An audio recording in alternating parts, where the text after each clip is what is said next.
Hey everybody who might watch this later. My name is Margaret Pinard and you are on my channel, so welcome to BookTube. Thanks for coming by.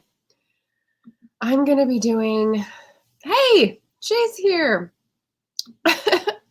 How's it going? Happy Friday. Hope that's a good thought for you.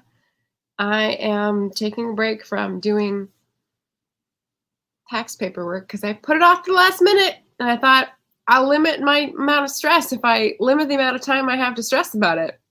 It was a good theory, in theory, but no. So, yes, that is what we're doing today. So welcome to the Stress Dome.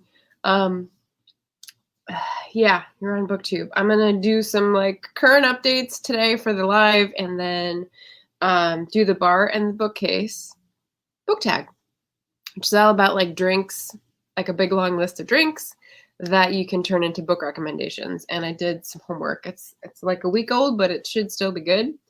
And if you're wondering what I'm drinking, I've got a tall thermos of water here. There's not even any tea, you will notice, because we're getting into warm season. So I don't need to drink a hot drink while I'm already up in the adrenaline because I'm live streaming. So we are making adjustments and hopefully they work for the book tag. Who knows? So here we go.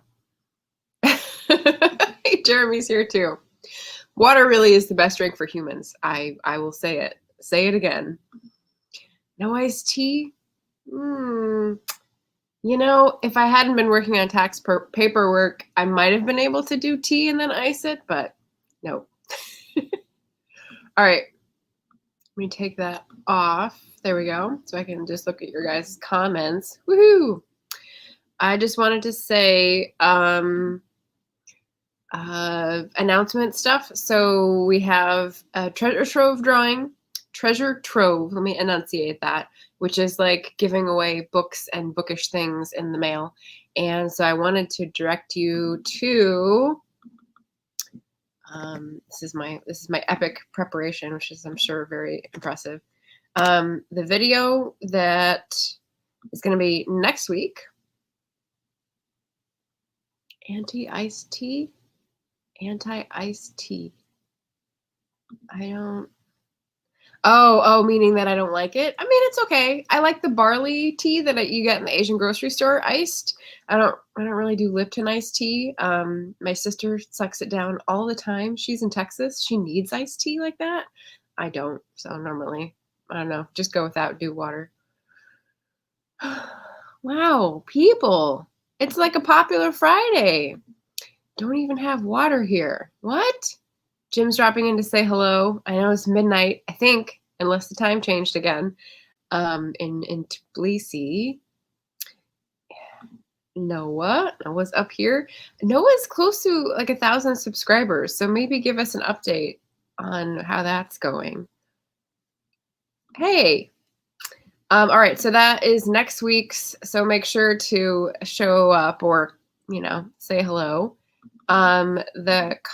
Let's see, the video that has the the entries. So if you want to enter, you go to this video, which is earlier in the month.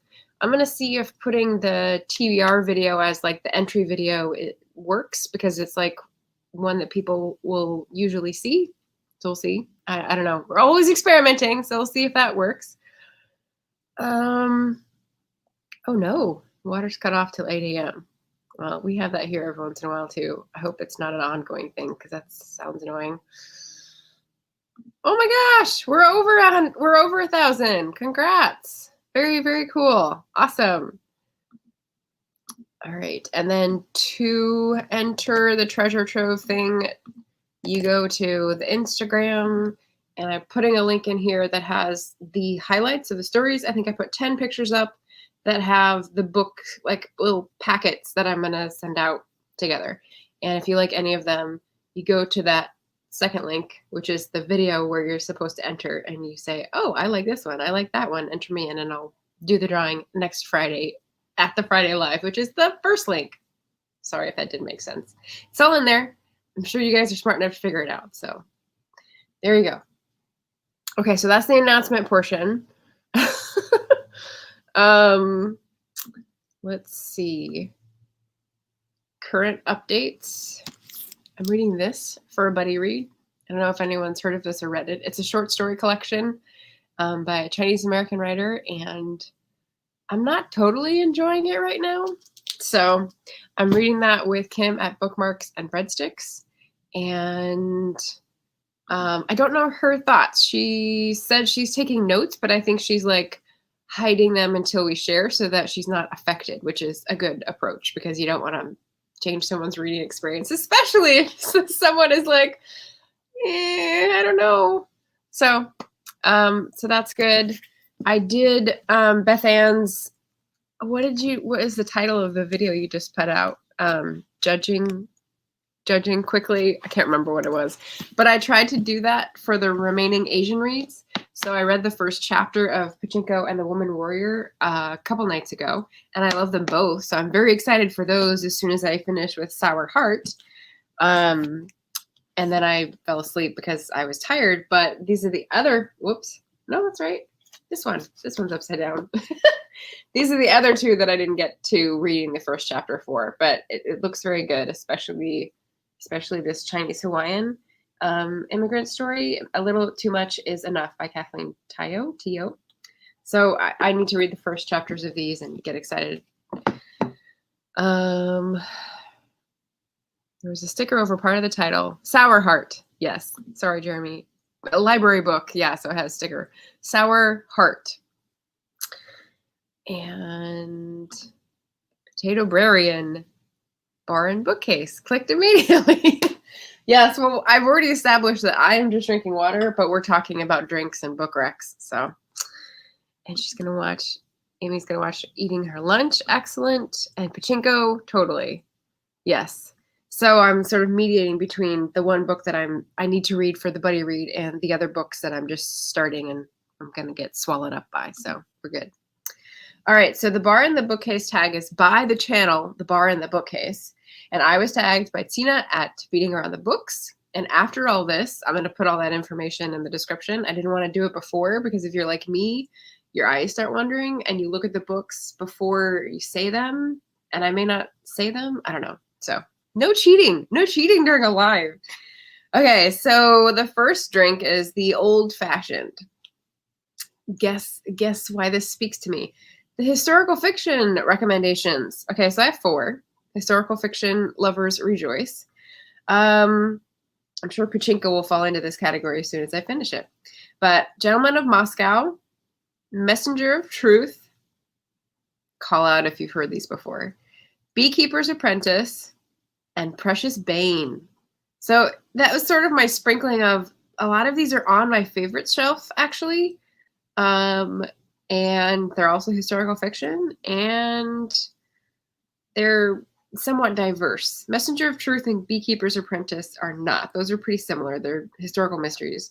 But Gentleman of Moscow is like literary Russia setting, and Precious Bane is classic historical fiction. So if you saw March of the Moderns, we talked about it then, and it was really good. So those are my historical fiction recommendations.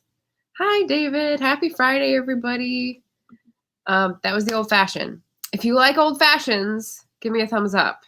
I think I've tried it a couple times, and it's not my jam, unfortunately. You'd think, given my personality, but not the drink. So moving on. Number 2 is Sidecar, a strong supporting character. So this is the one I was saving Samwise Gamgee for. So I would say Samwise from Lord of the Rings. I would say Lord Harold Trowbridge from the Jane Austen mysteries, and Lady Russell from Persuasion. I think she's a very strong supporting character. She creates a lot of tension for the plot and for our protagonist, Anne. So yes, those are my Sidecar supporting characters. Gentleman of Moscow, I've heard of. It was in a reading group I didn't attend. They liked it. I actually chose this for our historical fiction reading group at the bookstore a couple of years ago, and I think most people liked it. I definitely did. And now I have his other book. Ugh, it just went out of my head. Civil Games. I don't know. Someone help me out. Amor Towles' other book. Games of Society. It's something like that. His writing is really beautiful, and his character growth arc, I think, is really masterful. So we'll see if he holds it up in the other Games of Civility. I'm so close. I'll get there. Old fashions are strong. John Taffer's favorite drink, though. Who is John Taffer? Is this a sci-fi fantasy reference? I don't know. Passepartout from Around the World in 80 Days. Is that your historical fiction? Oh, Sidecar. Okay.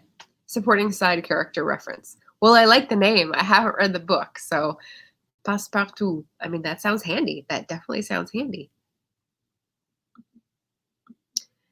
John Taffer's the bar rescue guy. I don't know what bar rescue is. Is that a TV show? Sorry, Jeremy. I'm failing you here. The TV show Bar Rescue. Okay. All right. Rules of Civility. Thank you. I was so close. Games of Civility. I was so close. Okay, so supporting characters. I'm sure you all know Samwise and Lady Russell, but Lord Harold is a rogue, if you will, Jeremy, for the Jane Austen mysteries, the early ones anyway. And I'm only like 6 books through the series, and there's now like 12. So it's one of those got to catch up ones. Okay. Number 3 is a Manhattan. And a Manhattan is like a type of martini, so also not my thing. But they want a book set in New York for this. And I mean, where do you really start? I went with House of Mirth by Edith Wharton, Golden Hill by Frances Spofford, and Clara and Mr. Tiffany, which is actually right here. How handy. So I can actually lift that one up.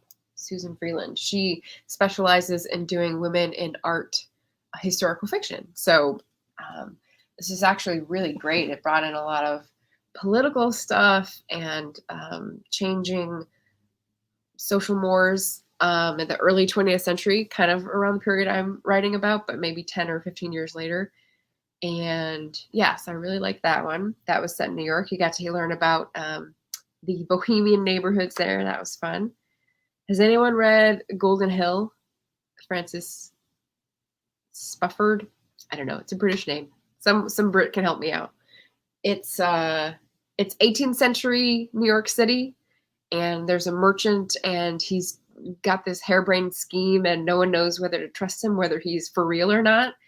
And he ends up wooing the merchant's daughter, and it's like this very interesting intrigue. And then like the twist is maybe people predicted it, but I did not. And I was like, this is much greater significance. So it was very well done, I thought.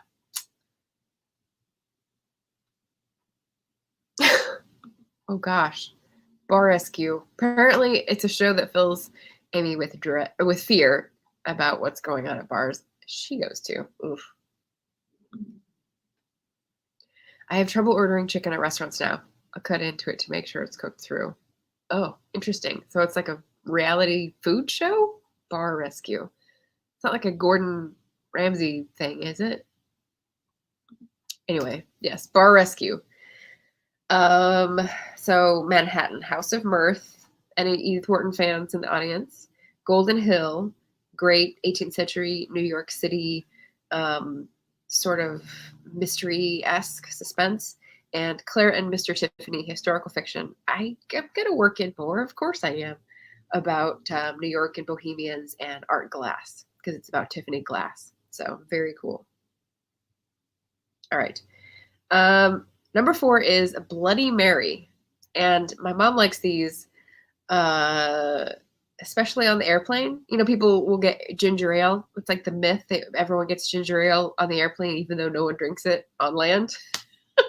My mom gets Bloody Marys in the airplane because she can. Not like anyone's been on an airplane in quite some time, but there you go. Not really my drink either, because V8 is just kind of like, yeah. A book that scared you or messed you up. So I had to go one of two ways with the comedy here. The math textbooks from high school, those definitely scared me. Or Emma's War, which is a nonfiction sort of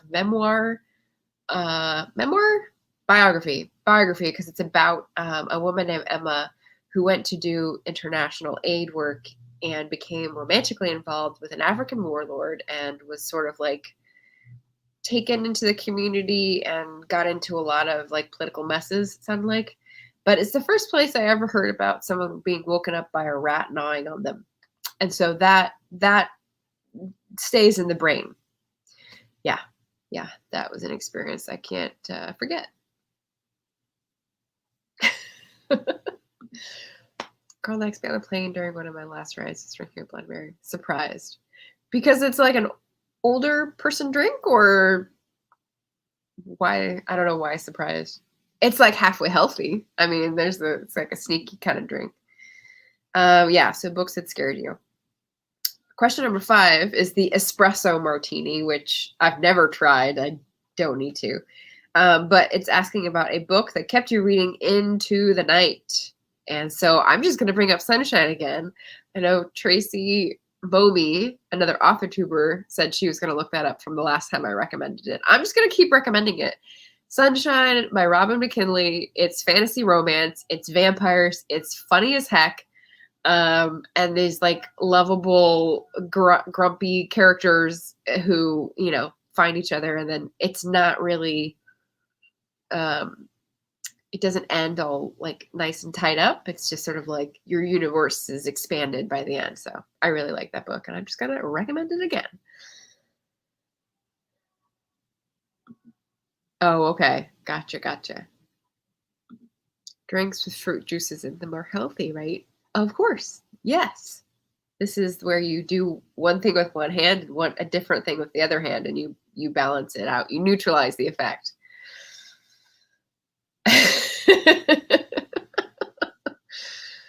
Yeah.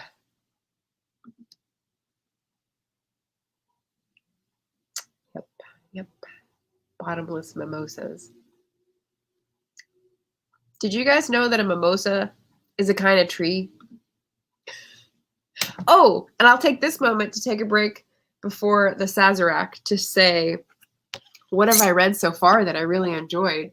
Beth Ann, I was reading Botany in a Day and getting very excited about the trees that I could identify. And then I went on a walk with a friend, and she helped me learn that legumes can be trees. And so I realized, oh, black locust and honey locust trees are legumes. Now I understand how that actually works. So Botany in a Day is a fabulous resource. And then Recipe for Persuasion. Wow, I gotta slow down. Slow down all this drinking. By Sonali Dev. This is her second of third in this series. She's doing of Austen retellings with Indian protagonists in America, I believe. And it's a good book. It's a good romance.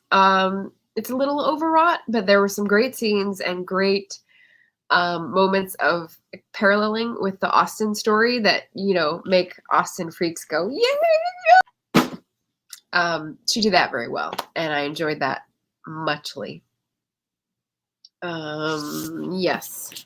So keeping going, we're on number 6 with the Sazerac. Apparently it's a drink that makes you feel disoriented. I have a big question mark on this one. So feel free to drop in books to suggest to me that I might find disorienting besides the math textbooks. Okay, we're on the locust tree. Legumes can be trees. Otherwise, Allison's lying. And if Allison sees this later, like, obviously, she's going to be embarrassed. No, she's not, because she knows what she's talking about. Yes, Beth. See, I'm passing on the knowledge. I hope. I hope.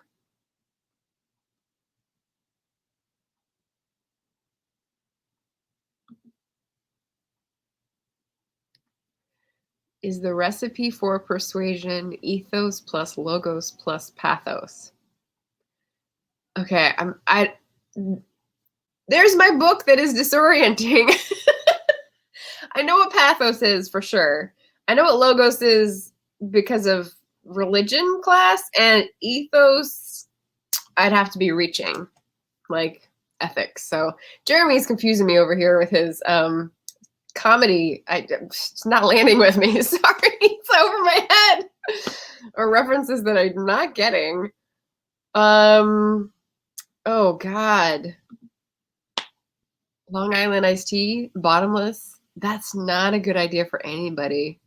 I remember my older cousins getting Long Island iced teas when we were at family reunions, and we'd go into town for the like bar visit, and it was not a successful role model example. I'll just say that.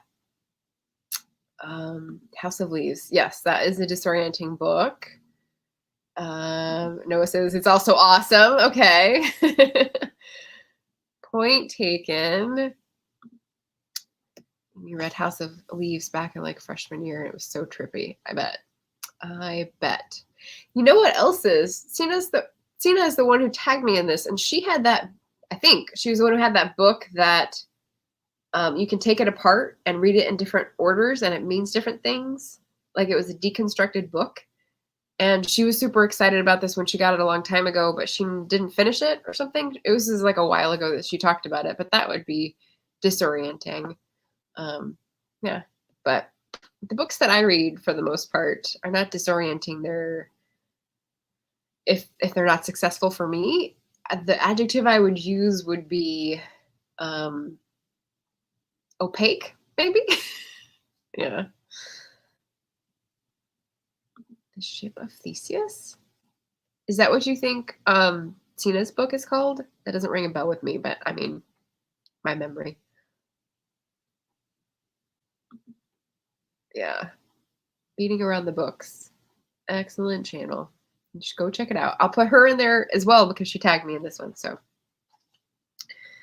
okay, so that's for the Sazerac. Oh, there is no Paris 75 in here, but I will just note for you all that later today I'm producing a segment with Alex George, who wrote the Paris Hours, and Jenna Blum, who's going to be interviewing him.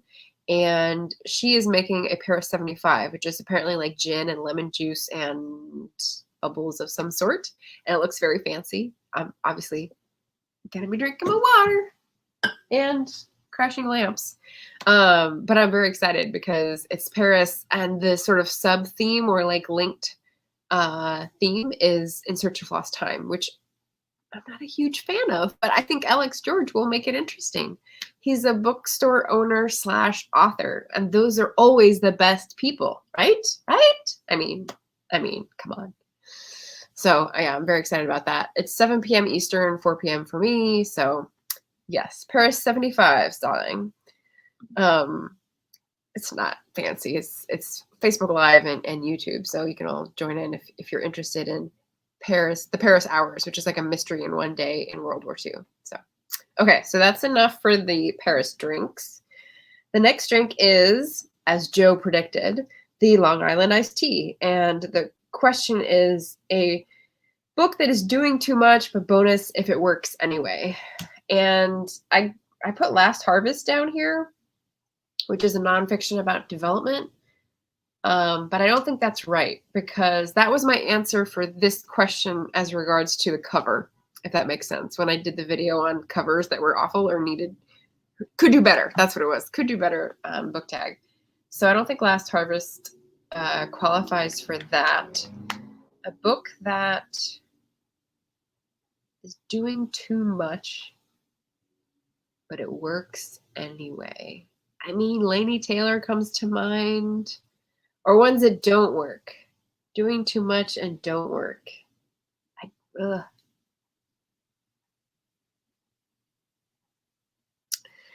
looks like it's time for another announcement because my brain is blank. So this is a reminder that we have the Patreon book chat coming up.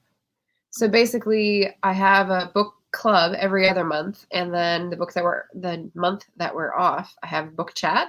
And since that tier on my Patreon is very small, and they're not people who want to be on the screen, it's just like a public thing. But if I get more than the amount of people who would be comfortable in a closet on that tier, then eventually I, broaden it out. But for now, there's only a few people.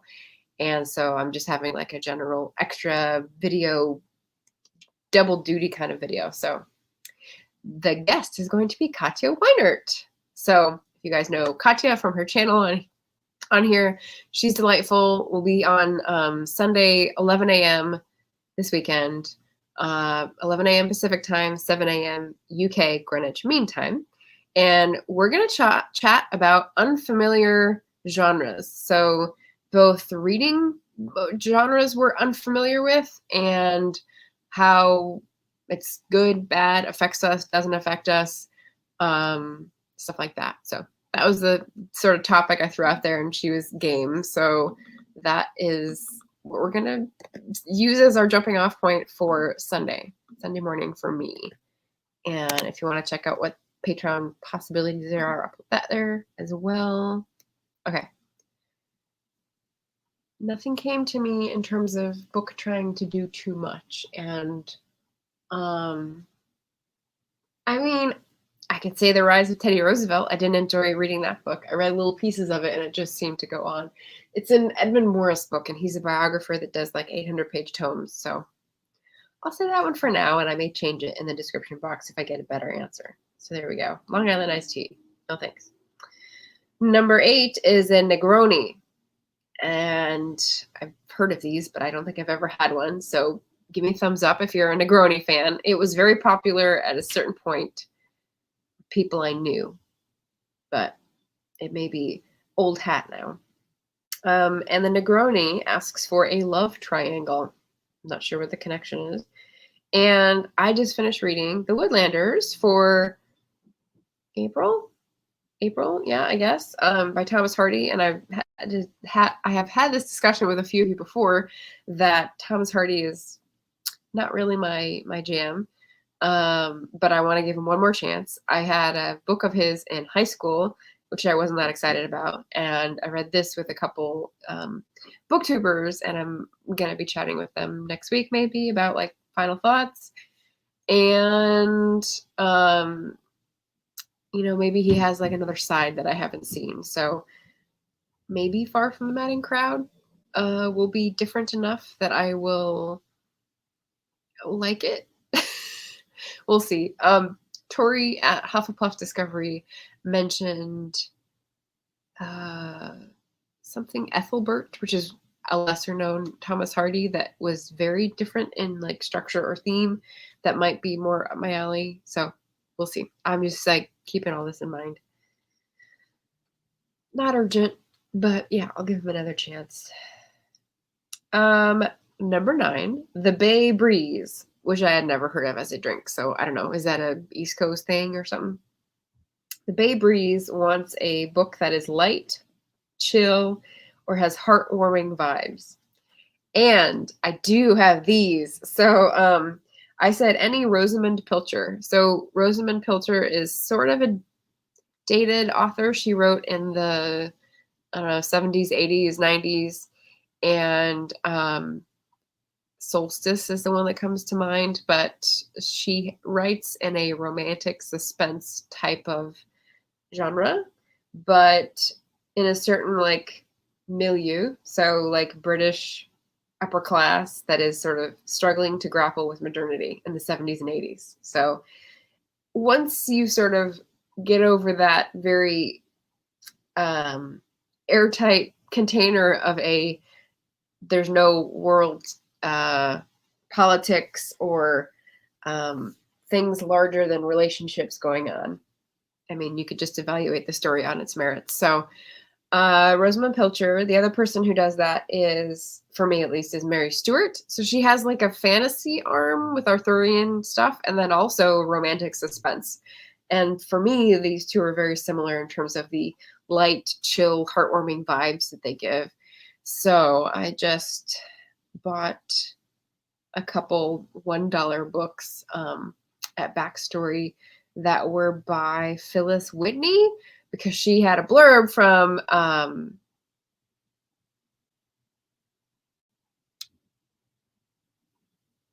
one of those two. I don't remember. I gotta go over and look. But I think it was Mary Stewart. And so she had a blurb from them and she was categorized as romantic suspense. And so I was like, oh, it's like the same vibe.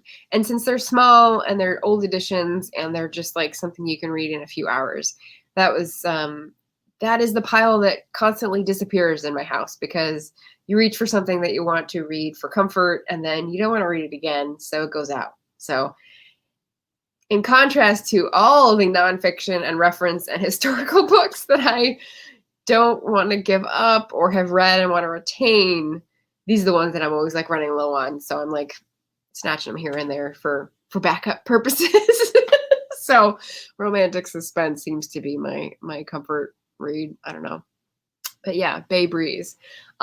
Jeremy, thank you. He just looked it up. Cranberry juice, pineapple juice, and vodka.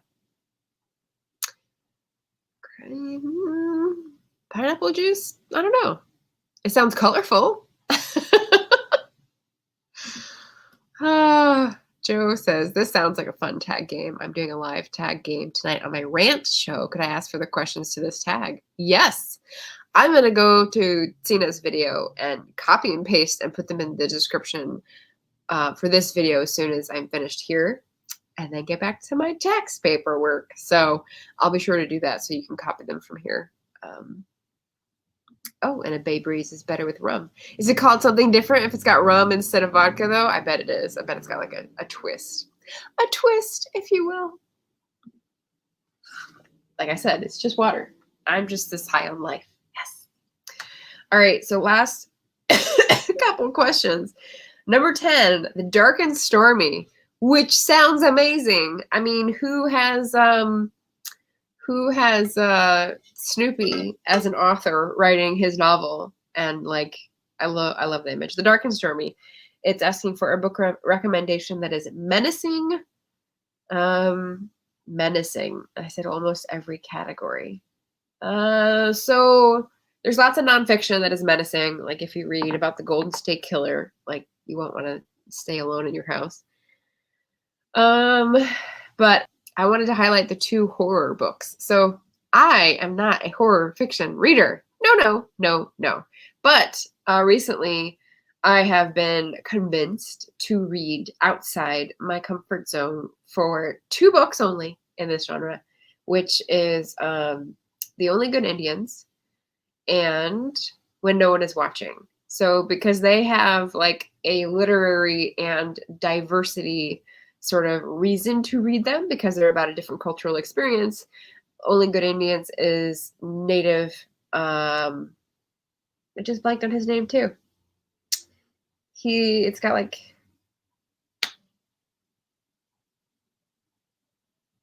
it's in my bedroom. It's over there. Oh man. Okay. Stephen Graham Jones. Thank you, Amy. So The Only Good Indians, there we go. He's going gangbusters lately. He's got several books in the news that are being very talked about and are getting popular once more because he's had success with the latest. So I put him on the list and I bought the book. It's in my bedroom. Even though I heard it's scary and it might give me the Bloody Mary stay up at night vibes. And the other one is When No One Is Watching, which is Alyssa Cole and Bree at Locked Booktition definitely recommended this one. And this is like African-American cities, gentrification, sort of creepy cultural, I don't know what. This is sort of the vibe that I get from it. And so I think it's sort of suspense, sort of horror. So if we can have one foot in each genre, like I'll be happy. Ooh.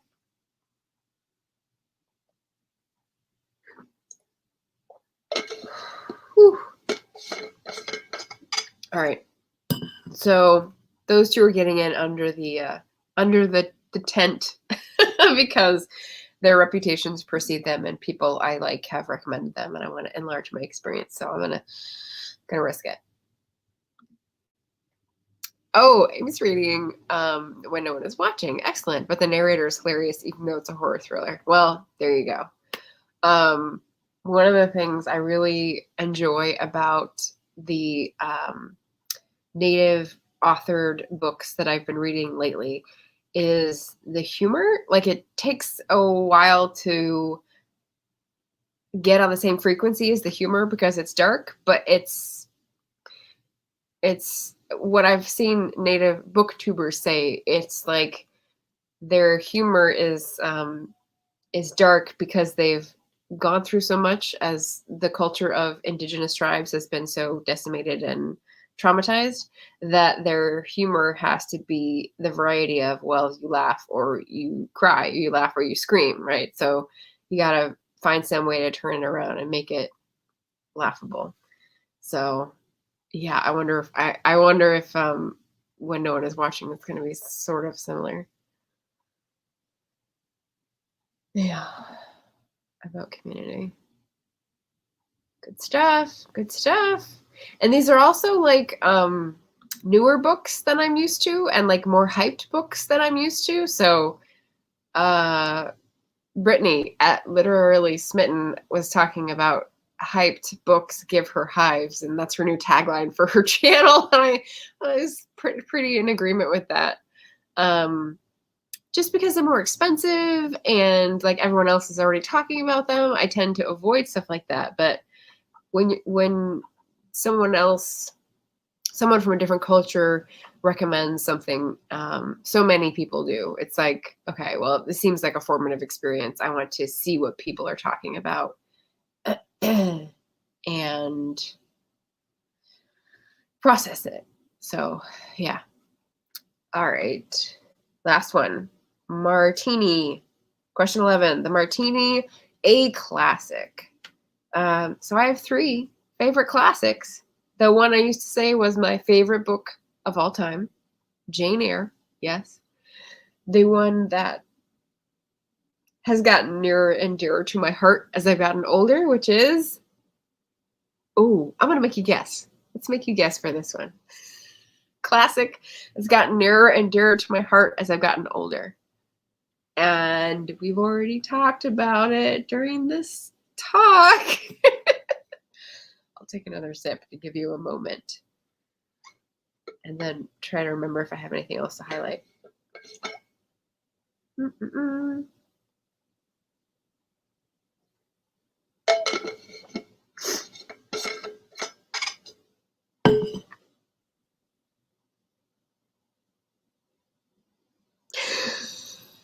Oh, I'm catching up on comments. Yes, it's due Monday. I thought it was due the 16th, and I was like, that's Sunday. That makes no sense. I can't postmark it on the date. And then I looked it up, and it's the 17th, and I was like, oh. But I'm giving myself like heart attacks today, like trying to track down accounts and login info, and it's a mess. So it is an unholy mess. If anyone is on TikTok and follows Alexis Nicole, who's a forager and gives information and tidbits about like foods foraged in the wild and how to cook them, she does like fun outdoor skits, and then she also sort of sings when she's compiling them together. And one of her signature phrases is, and I put this in because I'm a filthy vegan. And I just love it. She's like so carefree about it, so joyous. It's beautiful. So that came to mind when I thought, oh, I'm going to say I was doing my taxes, which are an unholy mess. Yes. And they're over there still, and they'll be there when I have to go back to them. So, yeah. A dark and stormy is rum and ginger beer. Rum and ginger beer. I don't know. That could be nice. I haven't tried it.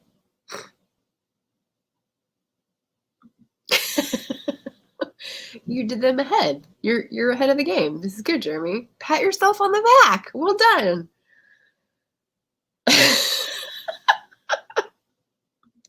We have a winner. Okay, so the number 2 classic, Amy got it. Persuasion. Okay, so Excellent. And then the third I was going to say is Hamlet, because you can read it so many times. You always get something new. And it's a nostalgia pick. So, yeah, classic for nostalgia. The martini shot and the drinks tag. Clever way to finish. Martini shot is a film term? Is that like you show a martini and like fade to black? I don't know what a martini shot is. Yay! Hamlet fans in the house. So that's my classic. I don't like martinis, but I do like Hamlet. So there you go. You know, everyone's got some redeeming qualities. You guys are free to take this as soon as I put it into the description and do this tag yourself. It's a fun one. Again, it's the Bar and the Bookcase channel who made it up, and I'm going to technically tag Reading with Katie, who's a Scottish person living in Iceland, and she recently put up a video with a recommendation of a book that had Scots dialect in it, and said sort of like a warning tag for people who don't want to read through all the stuff they don't understand. And I was like, oh, challenge accepted. So I haven't gotten the book she talked about, but I went to the link she posted where it's like this. And so I read through that, and it was, you know, several pages, and there was one phrase that I couldn't understand. And it's a way that they have something arranged at school, which I wouldn't know. So I was like, so stoked I get the Scots that I almost turned over my desk at my ring light. Okay. Very stoked about the Scots language stuff. So I was excited about that challenge.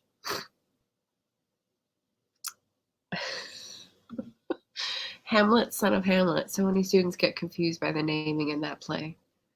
Yeah, I mean, it would have had a whole different vibe if he went by Junior. That's not very, like, respect-inducing, so.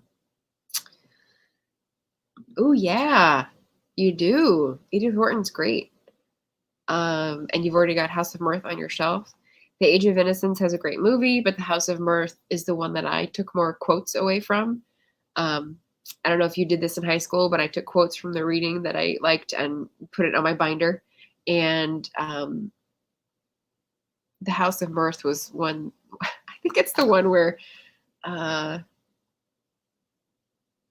can't remember the beginning of it, but it's the phrasing is something like they liked their brain food cut up for them. And I was like, oh, I could so burn for my enemies with that line. So yeah, she's a master. She's Austen-esque in a different period. So it brings different tools to bear. So I loved reading her in high school. Okay, what is a martini shot? It's the last shot you film in a movie's production, and it's often accompanied with a lot of drinking at the wrap party. From the 30s. So the martini was the popular choice. Huh. I don't know if that much thought went into it from Bar in the Bookcase, because I don't follow that channel, but perhaps, I mean, indeed.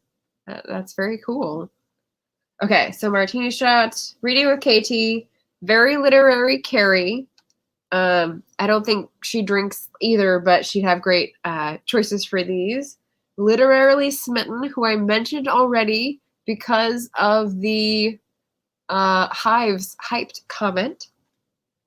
And just Shauna, because she seems to actually be up on the cocktails and like the alcohol shenanigans. So she might know what she's talking about in terms of relating the two instead of like floating her way through. No idea. So those are my tags. That is the tag. I gave you my current reads for the Asian readathon, the ones that I've already read. I think we're good.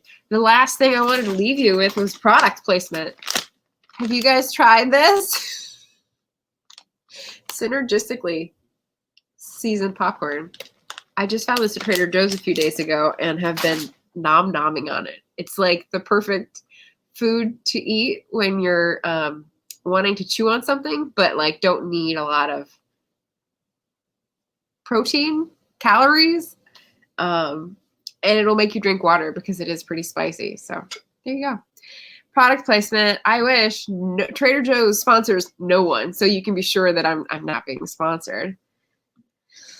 Life is always a tightrope or a feather bed. Give me the tightrope. That's Edith Wharton, but that's not in the book. That's not in House of Mirth, right? Is it? That sounds familiar. I don't know. Maybe I'm just like blowing smoke. I can't remember. Oh, a commercial. Yes. Yes. So yeah, that's the bar in the bookcase. You guys have told me what you're wanting to read out of these, but tell me your current reads so we can all heap congratulations upon your head or point at you and make fun. That's always fun.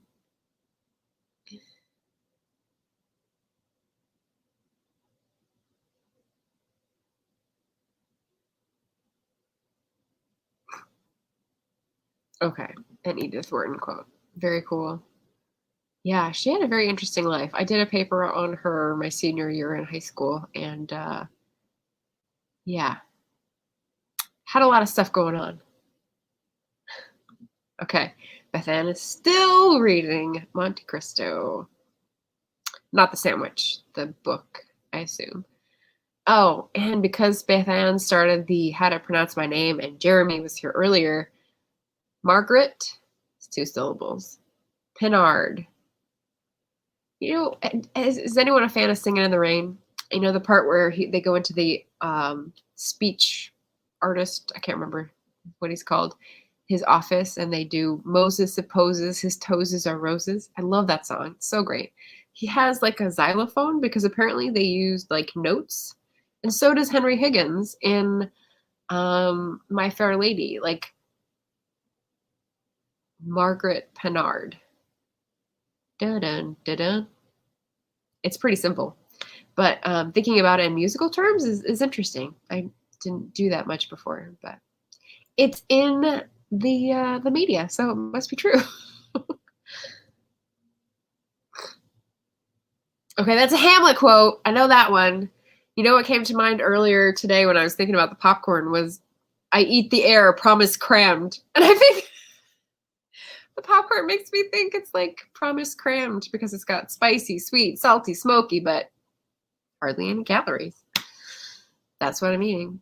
It's great. It's the Hamlet popcorn. Why didn't they brand it that way? The Watcher Girl is just come out. Ooh. I don't know who that's by either. What just got on my radar is The Premonition by Michael Lewis because a Book Olive just commented on it and she said it's out. So I think she just read it and it just came out about the healthcare system in the US and the pandemic, which you might not care about, Jim, but we're in here all having varying levels of faith in this system that's like taped together with gum and spitballs. So yeah, another great read from Michael Lewis. Excellent. Okay, The Watcher Girl by Minka Kent.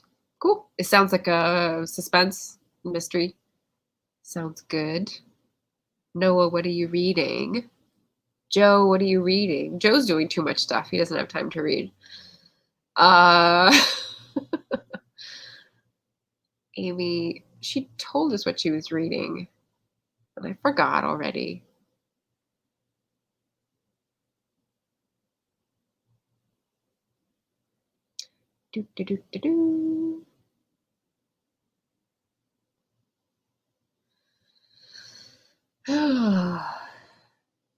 What is a Monte Cristo sandwich? What is it? It's like a ham and cheese, but like deep fried. It's nothing good. It's nothing needed to know about. Good night, Jim. There we go. Almost 1 a.m. Reading a bunch of books I'm not finishing. Yes. Piles all over. Piles across the apartment for sure. Like the allergies. I went on a very nice walk when I learned about the locust tree, because I was thinking it was wisteria because the blossoms were like droopy and the same color and like very fragrant. And no, it's a tree that is a legume. But I was around a lot of maple trees apparently because I'm stuffed up today. Ham and turkey and cheese fried sandwich. Raspberry dipping sauce and white confectioner sugar? No. No. I don't think that's required. I think that's something extra that something near you does to make it extra.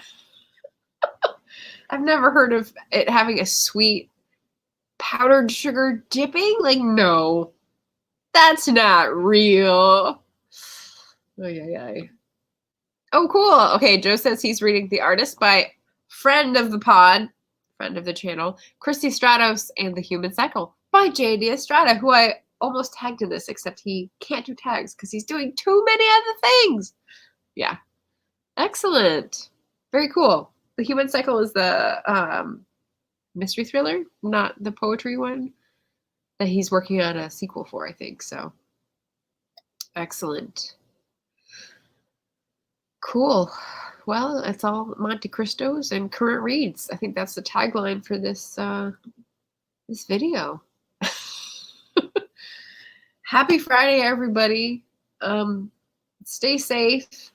Get your vaccinations. I'm going to be getting mine next Tuesday and then heading down to California on Saturday. So hopefully that's enough time to wobble around and rest and drink fluids and drive for 9 hours.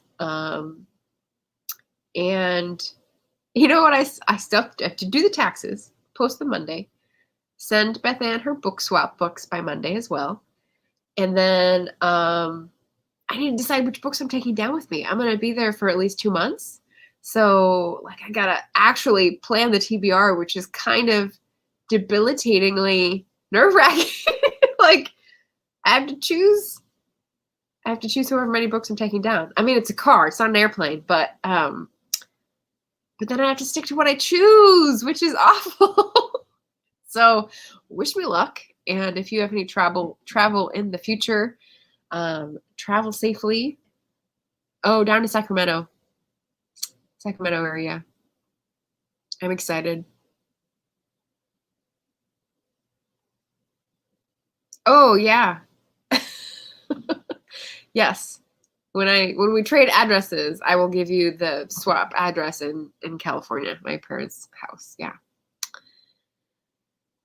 So, yes, that is ahead of me, and it's family time and garden time and agent querying time, and yeah, that's what's ahead for the summer. So I wish you all a bountiful, abundant summer full of books, full of friends, and safe gathering times, and no allergies. Thanks for coming by, everybody. It was lovely chatting with you guys. And yeah, have a great weekend. Good luck with your taxes. Bye.